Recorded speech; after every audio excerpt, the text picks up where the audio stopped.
사랑하는 겨자씨교회 성도 여러분, 지난 주간 잘 지내셨습니까?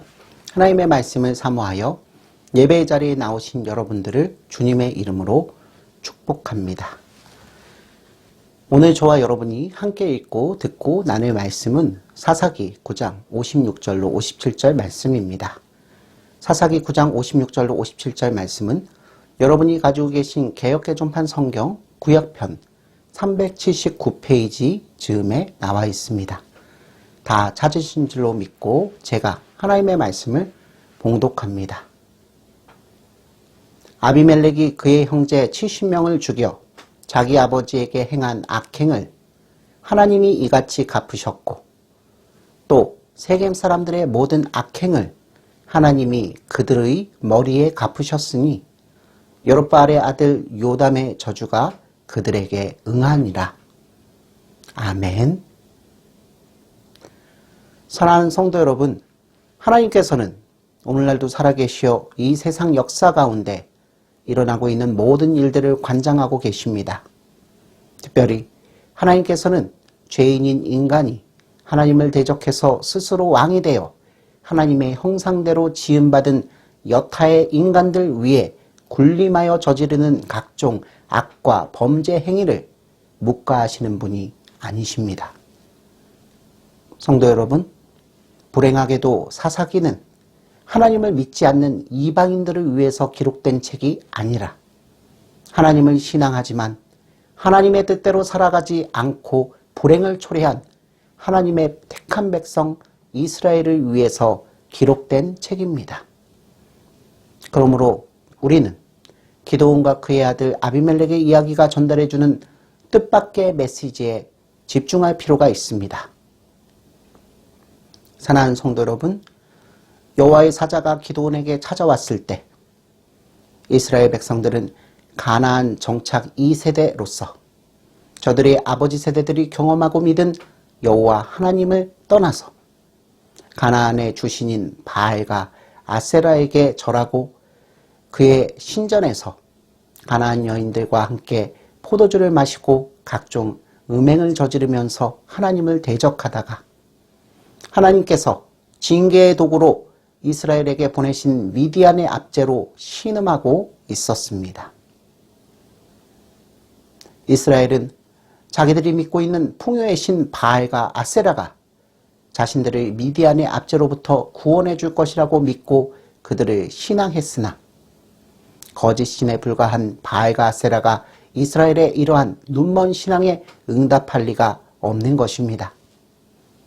결국 이스라엘은 자기 조상들이 믿던 여호와 하나님께 고통 속에서 부르짖고 하나님께서는 당신께서 택하신 언약 백성인 이스라엘의 울부짖음을 전혀 무시하시지 않으시고 기드온을 사사로 삼으셔서 7년간 지속된 미디안의 압제로부터 저들을 구원하여 주십니다. 그런데 중요한 것은 하나님께서 이스라엘을 미디안의 압제로부터 구원하시기 위해서 기드온을 사사로 삼는 그 과정 속에서 보여주신 하나님의 택한 백성, 즉 성도를 향하신 무한한 사랑과 곧 자비입니다. 영적인 눈이 전혀 뜨이지 않은 기드온이 무교병과 고기로 여호와의 사자를 시험하였을 때 하나님께서는 기드온을 괘씸하다 여기시지 않으시고 그가 시험조로 드린 재물을 연락하여 주심으로써 기드온에게 당신의 하나님 되심을 너무나도 분명히 알게 하셨습니다. 또 오브라 마을 사람들이 믿고 있는 신인 바알과 아세라상을 찍어 불태워버리라는 하나님의 추선과 같은 명령에 소극적으로 반응하여 밤에 몰래 그의 수하에 손을 빌려서 겨우 바알과 아세라 신상을 찍어낸 기드온을 향해서 그의 아버지 요아스를 도구 삼으셔서 오브라 마을 사람들 전체와 변론케 하심으로 여호와와 바알 중 누가 참 하나님이신가를 너무나도 분명하게 알게 하신 일과 기드온이 양털 뭉치로 2번씩이나 표징을 보여달라고 요청했을 때 2번 모두 다 거절하시지 않고 응답하여 주신 일, 끝으로 기드온이 이스라엘 골짜기에서 미디안 기마병과 대치하고 있을 때 위대한 명사들이 여호와 하나님으로 인해서 보리떡과 같은 이스라엘을 두려워하고 있었다는 것을 기드온에게 분명히 보여주심으로써 기드온을 담대한 용사로 거듭나게 하신 일 모두가 오래 참으시고 자비가 풍성하신 하나님께서 당신의 택한 백성을 열렬하게 사랑하고 계신 분이심을 우리 모두에게 너무나 분명히 나타내 보여주고 있습니다. 그런데 여러분, 이런 하나님의 묻지도 탓하시지도 않는 자비롭고 자애로운 사랑을 경험한 기드온은 끝끝내 어떤 사람이 되어갔습니까? 자기보다 힘이 센 에브라임 지파가 말도 안 되는 궤변으로 공격해 왔을 때 기드온은 상대는 높이고 자기는 낮추는 화법을 사용해서 에브라임의 노여움을 풀어주는 지혜를 보였지만 자기보다 힘이 약한 형제인 습곡과 분회의 사람들이 자신에게 전혀 협조하지 않고 오히려 능멸하며 왔을 때 기드온은 하나님께서 내리시는 의의 징계를 남용해서 저들을 처참하게 몰살시켜버립니다.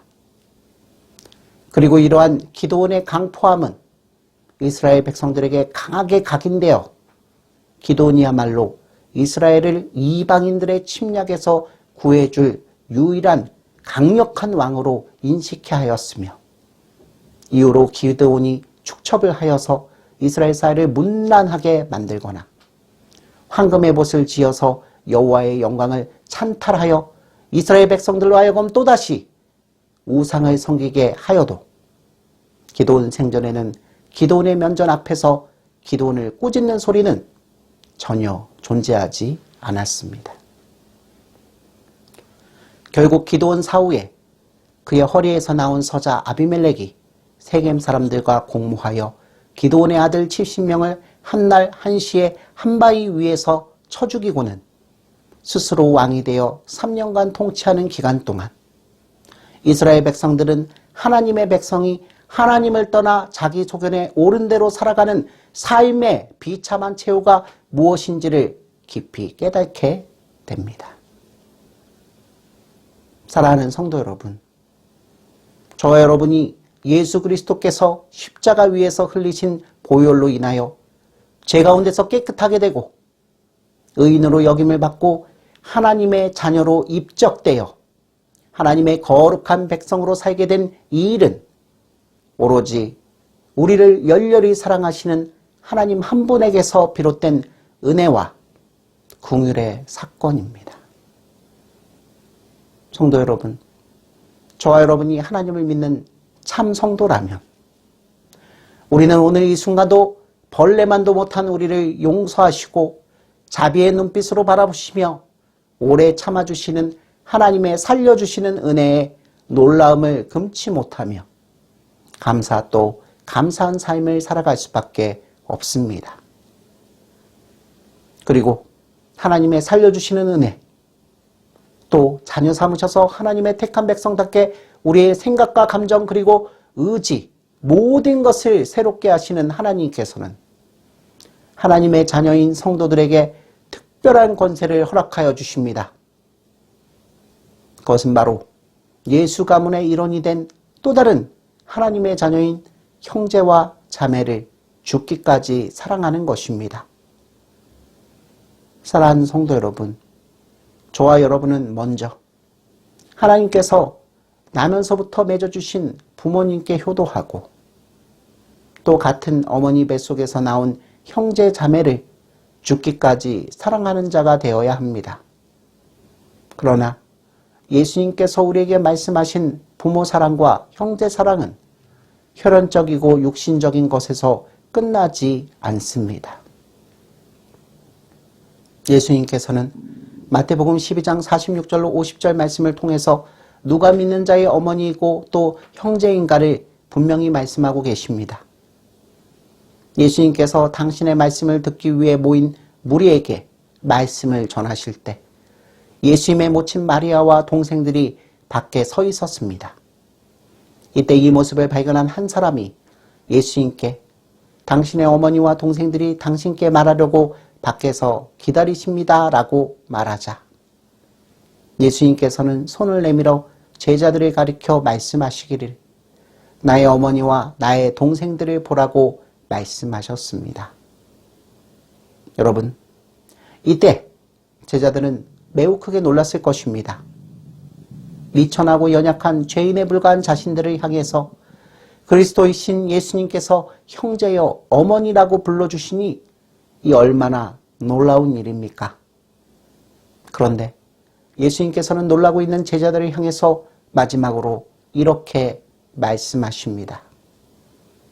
누구든지 하늘에 계신 내 아버지의 뜻대로 하는 자가 내 형제요 자매요 어머니이니라. 아멘. 성도 여러분, 과연 그렇습니다. 하나님으로부터 구원과 영생을 선물로 받은 자는 이제로부터 영혼까지 하나님의 뜻대로 사는 인생을 살아가는 자가 될 것입니다. 그리고 예수님께서는 그러한 자로 바로 당신의 어머니요, 형제요, 자매라고 말씀하고 계십니다. 그렇습니다, 여러분. 하나님을 멀리 떠나 죄속견에 오른 대로 살면서 영벌과 사망으로 달려가던 우리의 옛사람이 그리스도께서 못 박히신 십자가에 함께 못 박혀 죽게 된 것입니다. 그러므로 죄로부터 죽은 자가 되고 하나님의 의를 향하여 산 자가 된 하나님의 택한 백성인 성도는 이제 그리스도의 것, 즉 그리스도의 형제가 되었습니다. 그리스도의 소유가 된 성도는 이제부터 예수 가문의 일원이 되어 그리스도께서 걸어가신 생명의 길, 영생의 길인 십자가의 길을 걷는 자가 된 것입니다. 사랑하는 성도 여러분, 기드온과 그의 아들 아비멜렉의 이야기가 전달하는 뜻밖의 메시지에 너무 놀라지 마십시오. 성도가 그의 인생을 통하여 하나님의 영광을 체험하고 그 안에 거하는 것은 모두가 하나님의 백성답게 살게 하시려는 우리 하나님 아버지의 자비로운 사랑 덕분에 생겨나는 것입니다. 그러므로 하나님의 영광을 체험하고 그 안에 거하는 은혜를 선물로 받은 성도는 이제 하나님으로부터 특별한 권세를 부여받은 자이기도 합니다.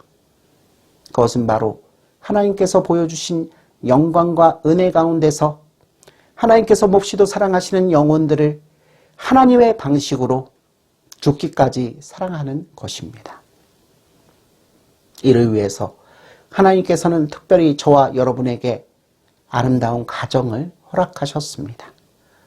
가정은 본래 하나님의 조건 없는 사랑이 남자로부터 여자에게 흐르고 또 여자로부터 남자에게 흘러 한 몸을 이루게 하시고 자녀들을 사랑하며 그 자녀들이 무엇보다도 하나님을 사랑하고 하나님의 형상으로 지음받은 또 다른 사람을 사랑하는 것을 배우고 나누는 기간으로 세움을 받은 것입니다.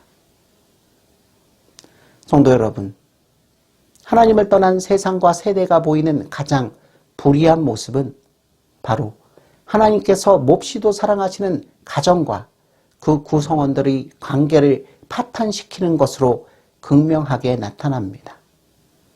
아비멜렉도 예외가 아닙니다. 그는 어린 시절부터 이스라엘 사람들에게 인정받지 못하는 기드온의 서자로서 자라나면서 정체성에 큰 혼란을 겪은 자입니다.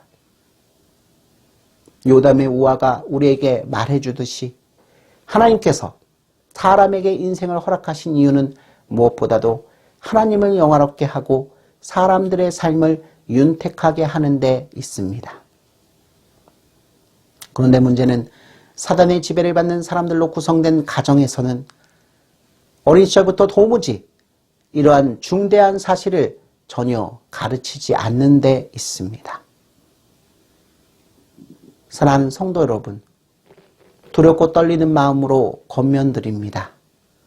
지금이야말로 하나님의 눈으로 우리 가정을 돌아봐야 하는 때입니다. 특히 부모된 성도 여러분, 여러분들은 오늘날도 우리의 연약함과 비참함을 묵묵히 바라보시고 그 모든 것들을 사해 주시며 하나님의 백성으로 살게 해주시는 하나님의 은혜에 감사하고 계십니까? 묻지도 따지지도 않으시면서 오늘도 묵묵히 우리의 언행일체를 참아주시는 자비로우신 하나님을 아빠 아버지로 고백하는 저와 여러분들이 하나님께서 맡겨주신 자녀들을 어떻게 양육하여야겠습니까? 그렇습니다, 여러분. 나의 생각과 경험으로 이루어진 아집을 버리고 우리 가정의 주인이신 하나님을 인정하고 주인으로 모시는 삶을 살아가는 아버지, 어머니를 보고 자라나는 자녀들은 그 부모가 살아가는 모습으로 인해서 결국에는 실존하시는 하나님을 정한 때에 만나는 은혜를 선물로 받을 것입니다.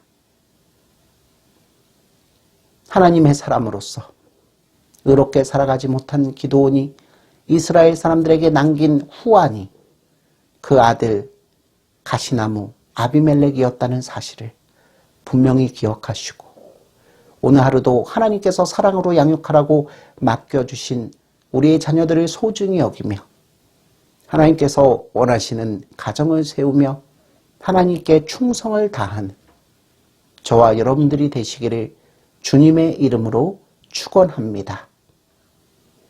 아멘.